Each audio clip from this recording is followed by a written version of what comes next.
This is one of a few videos regarding properties of exponents.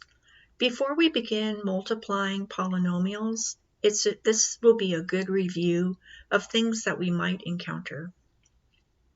So for this first one, if we have a, which is going to be the base of our exponent number, and that's a real number, and the exponents m and n are counting numbers, meaning like whole numbers, it's going to be the positive numbers, but it's not going to include the 0. So it's going to start with 1, 2, 3, and so on. Then, when we have a to the n power times a to the n power, we're going to get a to the m plus n power. So what we're going to be doing is adding these exponents to get our condensed exponent. So let's look at a couple of examples and why that works. So if I have x squared times x to the third power, what that is in expanded form is x times x, and then times x times x times x. Now if I were to count up my x's, I'm going to have x to the fifth power.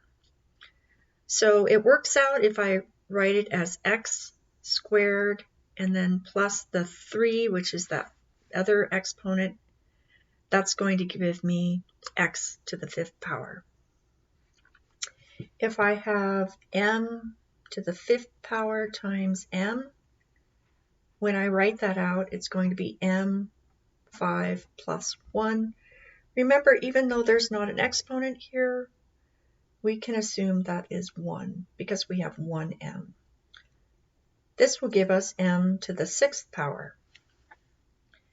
I might have a problem with multiple variables, not just 2. So let's say we have t to the fourth power times t to the fifth power times t to the sixth power. Again, when we simplify it, it's going to look like this. And that's going to give me t to the 15th power. Now, in all of these cases, we were working with variables, but sometimes you're going to be working with other real numbers, like, say, 8 to the third power times 8 to the fifth power. So that is going to be 8 with 3 plus 5, or 8 to the 8th power.